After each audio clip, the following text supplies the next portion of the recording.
आमचा भात कापून तर झाला. यंदाच्या वर्षाची शेवटची कातरणी. हे 5-6 कोपरे होते ते कापून घातले आणि त्या कोपऱ्यात शेवट केला. 5 आवे ठेवून ते पूजा केली आहे. बाकी या साईडला सत्यवानांनी कापतं, त्यांच्यानी सुद्धा आजच संपवल्याने आमच्याबरोबरच थोडे ह्यासाठी कवळे वगैरे न्यायचे आहेत. रवलेत ते वरच्यासाठी सुकत घालतात ते बघा. त्या साईडला रवी. चला कवळे नेऊया. तर मित्रांनो, समोर सत्यवान कुंभार, त्यांचा सुद्धा भात कापून संपला. इकडे त्या साईडला तिकडे त्यांनी लक्ष्मी पूजल्यानी आणि थोडेसे कवळे वगैरे घालायचे आहेत. बाकी आपले कवळे तिकडे वरती सुकत घातले नाही आहेत. सो आपण इकडे लक्ष्मी पूजली आहे बघा. नमस्कार मित्रांनो, आपल्या चॅनलच्या एका नवीन व्हिडिओमध्ये तुमचं खूप खूप स्वागत. भात कापणी केलेलो म्हणजे आज आपलं भात कापणीचा शेवटचा दिवस.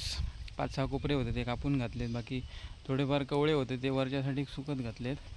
आणि यासाठी बघा लक्ष्मीपूजन केलं आपण. कोकणात सर्रास करून बऱ्याच ठिकाणी ज्या दिवशी भात कापणीचं शेवट केलं जातं त्या दिवशी ज्या कोपऱ्यात शेवट होता किंवा ज्या चोंड्यामध्ये शेवट होता ना, त्या चोंड्याच्या कोपऱ्याच्या मधोमध असे 5 आवे ठेवले जातात आणि त्याच्यावर 1-2-3 आवे कापून वरती ठेवले जातात आणि मग त्याची पूजा केली जाते अशा प्रकारे. सो मगाशी आईन वगैरे आईन पूजा करून घेतल्या ना या साईडला. बाकी त्या साईडला सत्यवान वगैरे कापतात, त्यांच्यानी सुद्धा आज भात कापणीचा शेवट केलेलो हा. तर चला भात कापून तर झाला आणि कवळे होते त्याच्यासाठी सुकून सुद्धा घालून झाले. तर घरी जाऊया. बाकी सगळी घरात गेली आहेत. जर बघा त्या साईडला आमचा घराच्या खालच्या बाजूक भात कापणीचं शेवट. जवळपास 10 दिवस झाले आमका भात कापणी चालू केल्या. मागच्या रविवारी संध्याकाळी भात कापूक चालू केलेला आणि भात कापणीवर जास्त आपण जोर दिलेलो. कारण पावसाचा काही नियम नाही. पाऊस वगैरे पुन्हा चालू झालो तर मग भात तसाच राहतो त्याला कोपऱ्यात. त्यामुळे भात कापणीवर जास्त जोर घेतलं आणि सगळा भात कापून घेतला. आणि जर सुकलेला भात होता ना तर आपण उडव्याक लावून घेतला. नंतर जसं आपणाक वेळ भेटत ना तसं आपण मारून घेतलो.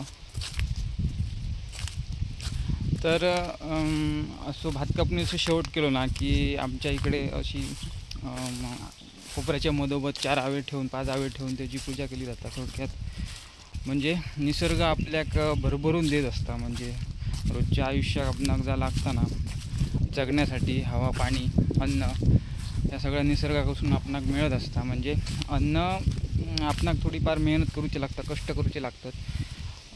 त्यानंतर आपणाक अन्न भेटता.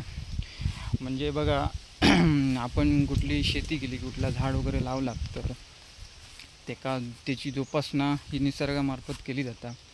म्हणजे एखादा आपण बियाणा पेरला तर त्याला अंकुर फुटणं, त्याची वाढ करणं, त्यानंतर त्याला फळ लागणं म्हणजे धान्य लागणं, निसर्ग ह्या सगळ्या घडून आणत असता. सो त्यामुळे आपण निसर्गाकसुद्धा काहीतरी देणं भाग पडत असतात. तर अशा प्रकारे ही पूजा वगैरे करून लक्ष्मीपूजन करून त्या निसर्गाचं एक मान ठेवलं जातं. तर वेगवेगळ्या ठिकाणी वेगवेगळी पद्धत असतं. काही ठिकाणी जी भाताची रास असतं ना त्या राशीचं रास वगैरे म्हणजे भात झोडून वगैरे झाला ना की त्या राशीची पूजा केली जातं. तर वेगवेगळ्या ठिकाणी वेगवेगळी प्रथा असता, पद्धत असता. सो ह्या वर्षीचा आपला भात कापून झाला. बाकी सुकला भात सुकला की मग त्या आणूचा हा. सो थोडक्यात दाखवण्याचा प्रयत्न केला आपल्या कोकणातली म्हणजे शेतकरी बांधवांची जी काय गोष्टी असतात ते थोडक्यात दाखवतो प्रयत्न केला आहे मी. सो व्हिडिओ कसं वाटलं कमेंट करून नक्की सांगा.